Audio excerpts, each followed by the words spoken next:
So, where's the chair? Welcome, weekend at Drupal 7's. Supposed to be me and my partner from work, but he had a family emergency, had to take off, so it's just me. He wrote a lot of the talk. I'll put together as best I can, but if you have any questions, feel free to interrupt. It can be as interactive as you want. So for any of you here, raise your hand if you've ever kept something far beyond its expiration date. Milk, yeah. Phone with a cracked screen. Who still has a MySpace page?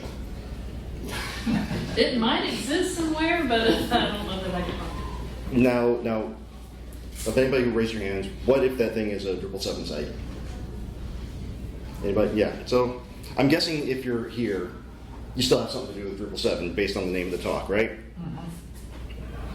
Not that anybody's going to admit to it. Well, welcome to the after party. And if you've never seen the movie Weekend at Bernie's, this whole thing might not make a lot of sense to you, but it's great. I suggest watching it. Parts of it may not hold up, but it's still great. So I'm JD. I am senior software engineer at HeroDevs, primarily doing Drupal stuff. Hayden had to take off. He is director of marketing at HeroDevs, and for us, what we do open source software security after end of life. Not just Drupal, but pretty much any open source software we'll consider carrying as long as it's viable. We have AngularJS, a lot of Node stuff, a lot of Vue.js, Bootstrap SaaS, .NET. We just got older versions of that, Ruby on Rails, a lot of stuff. So it's not just Drupal. We do quite a bit. But what all of that has in common is that it's all post end of life, support has been dropped, and people still use it. Now, we are on the totally real final tour. Now, if you remember... Really? Yeah, when was the first end of life date for Drupal 7? 2019, eh? Yeah, and then the second end of life date, and then another extension, then another extension. It's been multiple times. And then finally, when it was a final, really final, absolutely final, completely done, January 5th, everybody breathed a collective sigh of relief. Now, I'll just say that we use Drupal instead of having to make the distinction between D7 and modern Drupal, especially with Drupal CMS. I love that it's just Drupal CMS now.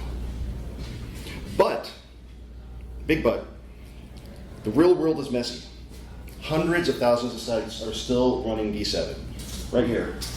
Now, granted, these numbers come from the update module. You have to have the update module installed. And I don't know off the top of my head if the update module is still sending out data from D7 sites post January 5th. But the number is as high as 259,000 sites are still running D7. That's this chunk of the pie here. That's a huge chunk still. Granted, it's been going down, but that's a lot. And this doesn't really, oh, sorry, I already said that about the upgrade or the update module. But we're here to talk about how to stay secure, how to stay sane, maybe, and maybe have a little fun along the way. So, big question. Change in there. Oh. What's the image?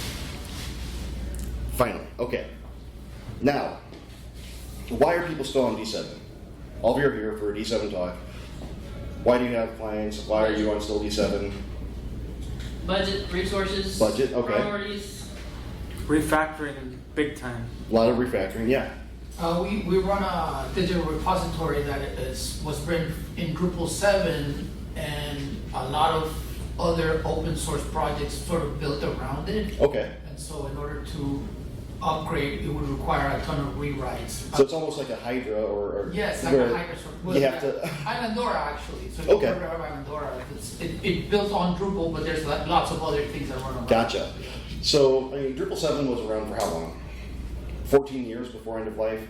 And I think it was 14 years to the date, January 5th, 14 years ago. What, 20... I can't math right now, 2011? And a lot of people, I'm guessing in this room, have put a lot of money, a lot of time, a lot of effort, a lot of energy into keeping their sites running.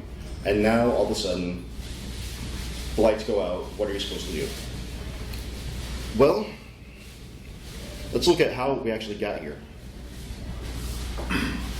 Hayden State. I'm glad that he put that there because I can leave him responsible for it. So in 2022, one of the first times, well, maybe one of the 10th times we got to the, okay, end of life is happening on this date. We should probably migrate soon. We might want to get around to that. 2023, yeah, we'll get it. We'll get it this year. Maybe next quarter. Maybe the quarter after that. It might happen. 2024, okay. What have we done? What if we didn't migrate? What if we just stick it out? No, maybe they're going to extend it again. Maybe they're going to extend it again. Magical thinking. And then 2025, just like Bernie Lomax, with sunglasses on, and keep it moving to, to fool everybody. The thing is that the Drupal security team is not reporting on Drupal 7 anymore. There were a couple essays that came out. I think this week there were a few. None of them involved Drupal 7 modules we checked. But the previous week, there was a spam scan, or the spam module, that there was a cross-site scripting. The vulnerability exists in the Drupal 7. The security team didn't report that the vulnerability exists. So unless you're paying close attention, and unless you know what to look for, then your security advisories can go under the radar. You might not know that you're running a risk. And especially if you deal with stuff that has healthcare or financial government that requires regulations, requires to be secure, you want to know when this stuff happens. Now, a couple maintenance strategies that you can do to keep it running, and we're keeping going with the Bernie, Lieutenant Bernie's theme. Your cron jobs are like the puppet strings that keep things moving, that handle the routine cleanup, they keep the arm waving, they keep it, the updates. If the strings get wonky or break, your site stops doing its housekeeping. And then clearing cache, just like Bernie, if you don't pay attention and things start building up and starting to stink, people are going to get suspicious. You don't want those smells. And backups. Definitely need to keep your site viable by having backups. What about when Bernie gets dropped in the pool? You need to be able to dry him off and have dry clothes to put on there. What if he gets dragged through the sand? You need a plan for that. So what can we do? We can do the security updates, which would be putting that fresh Hawaiian shirt on or that tracksuit. Keep people from wondering why Bernie hasn't changed his clothes in a couple days. You can optimize the module, or optimize performance by, instead of needing a team of puppeteers to move Bernie around, maybe get rid of a couple modules that you don't need. Maybe get rid of some code smells, some technical debt that you don't need around that's slowing things down. And that way you don't have to have somebody just holding Bernie's head and doing this all day. And then status reports, he's just resting. He's fine, leave him be. That's just making sure things are going. Now, the three-step Bernie, also known as the Bernie Lane. Head bob like nobody's watching. And this is Weekend at Bernie's too. It was an amazing sequel. Lean back like everybody's watching. And arm sway like you need an alibi. So head bob like nobody's watching, checking those site vitals with a smooth nod, making sure that the site's running. Lean back. Update with style, stay cool under pressure, make sure that you have your updates, have a way to stay secure, and arm sway like you need an alibi. Document everything, especially if you're worried about security, worried about compatibility. Keep your logs. And that's where we come in.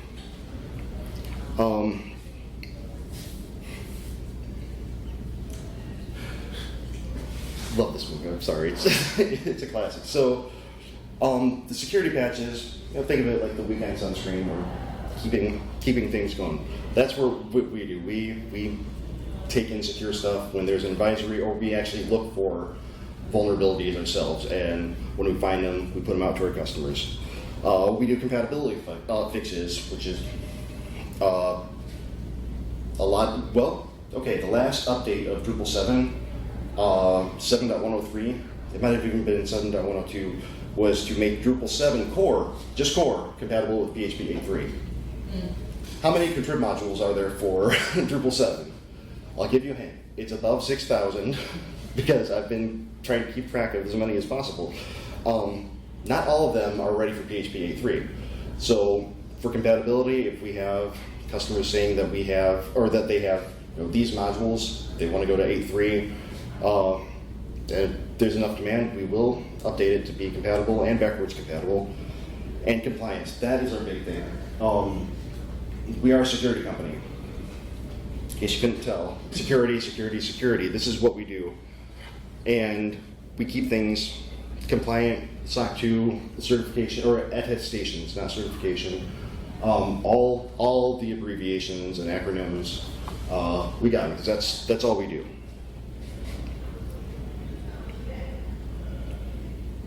Now, like I said, this was going to be short and sweet, but I do want to open up questions, concerns, alibis, if there's anything about what we're doing, how we're doing it, how you're doing. Did you enjoy lunch? Did you get lunch? I got lunch. just barely. You mentioned log files. Can you tell us what are you doing? How are you logging, and what are you looking for? We don't log anything from your site. Our solution is we come to where you're at, and it's a drop-in replacement for Drupal 7 core. Mm-hmm. We have we forked off of 7.103. We put in our one module that comes with we call it NES core, never-ending support. One module to connect to our API to get your updates. But logging, that still falls on the customer. We want to be as hands-off as possible, but keeping you as secure as possible. So you mentioned one of the good things to do is to do a lot of logging and keep it. So, like, what would I do as just a site owner? The deep log module, just to see if there are any errors coming, okay. And then how you remediate errors, especially if it's anything that might get audited for security, or one of those big healthcare, financial, legal things. Just okay, we found this issue and we remediated it this way. Mm-hmm. Do you guys have an ongoing payment system, like you pay per year, or? It's an annual. I don't know the prices off the top of my head. I do. I am a Drupal developer. Unfortunately, marketing guy had a bit of an issue, but yeah, it's an annual. We have 2 tiers. The basic level is limited support and no certifications, but you still get access to all the modules and everything. So if there are security updates when we put them out, it's still available to you. The higher tier comes with the SOC 2 attestation, all the certifications, the guaranteed SLA, where if a vulnerability is reported, we have 14 days to turn around with a fix. Usually it's within 72 hours or less, but as soon as we have a vulnerability, boom, we get it taken care of. Like I said, I couldn't tell you the prices, but it is annually. And it is definitely a lot less than migrating. Yeah. Do you work with companies that migrate, or? We always do partnerships, but we're not an agency. That's not our goal. Our goal isn't to migrate, but if we have partnered with a couple agencies who we want to do migrations, or we have customers who can't afford migrations at this time. Can we work together to do this? And some agencies will resell our product, and that's just not just with Drupal, but a lot of the other stuff we do. And some agencies will just, okay, well, we're going to put you on this product or on Drupal NES while we do the migration, so that we can do all the work, but you don't have to worry about it being insecure, because the cost is a lot less than migration. Yeah. And you also do you help with backups? No, because it's a drop-in replacement. We're as hands-off as possible, but still keeping you secure. I believe, and I don't want to misspeak, and especially being recorded, I don't want to accidentally say something incorrect. But as far as I know, we don't do a lot of hands-on. But if there are problems that have to do with our code, with anything that we've changed, with anything we've updated, yeah, we're going to take care of that. But when I wrote out the docs for the Drupal on our site, I put a lot of times in big red letters, always back up your stuff, always back up before doing anything, and test it locally before doing anything. Nice. So how does your system work in terms of so you're kind of monitoring through the API what a site has installed, and if you see a problem reported somewhere, then you... Other way around.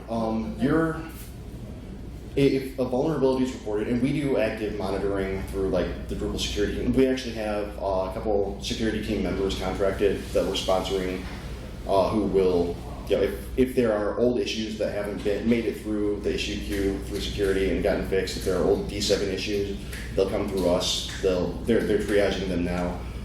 But if a vulnerability is reported, then we will take care of it.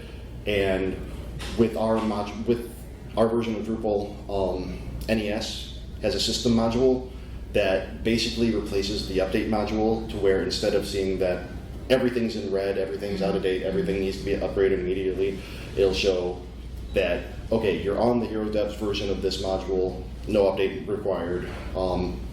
These modules we haven't forked off because there's no vulnerabilities reported, and update core if it's available.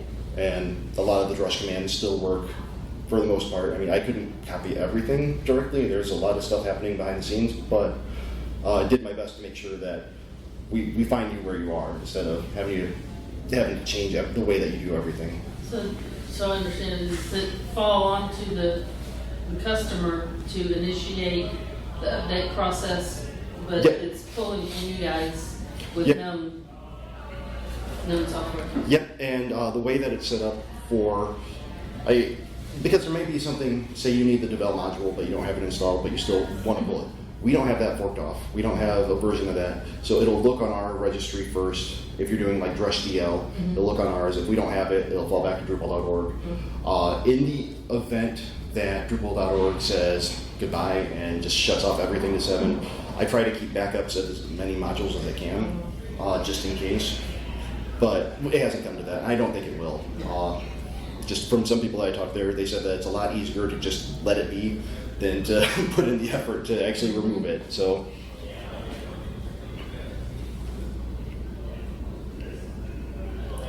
other questions? All right. Well. I'm thinking. Yeah.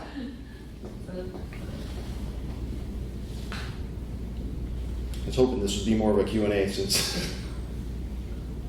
I'm thinking our situation, going back to one of your first slides where you talked about, okay, yeah, 2022, yeah, we know it needs to be Yeah.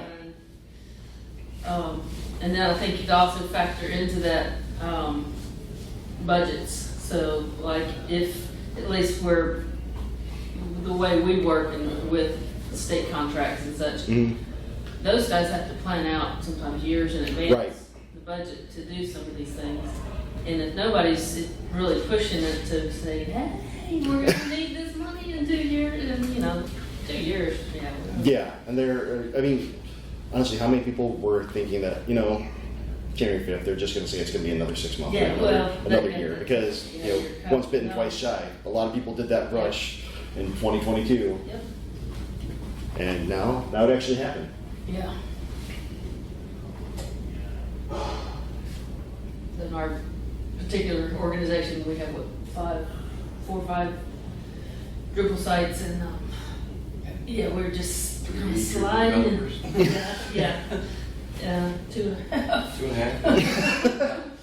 And what we found is that a lot of our customers are a lot of smaller agencies or smaller one-off sites, like brochure sites that, maybe they don't have a developer on staff. Maybe they just have somebody that can do updates occasionally. Maybe they just contract with that. But I mean, it's a brochure site, and it's been working for 14 years. Yeah. they don't want to spend the money, and it's a lot cheaper to do our basic plan than it is to hire out an agency. Or these days, you run the risk of, if it's just an informational site, to say, oh, we'll just do it in Wix, or, Yeah. we'll just. And we do it get a lot of somewhere. that. Some people have been, well, up until probably December of last year, maybe, yeah, I think it was December when the WordPress stuff started happening. People were, buying our service while they migrated to WordPress from another service. Now it's just they're buying, we had one that Hayden was talking about with me the other night that they're like, we want to buy 20 years in advance. Yeah. Yes, it's never ending support, but let's start off a little bit smaller than that because, paying that much, maybe you might want to migrate in that amount of time.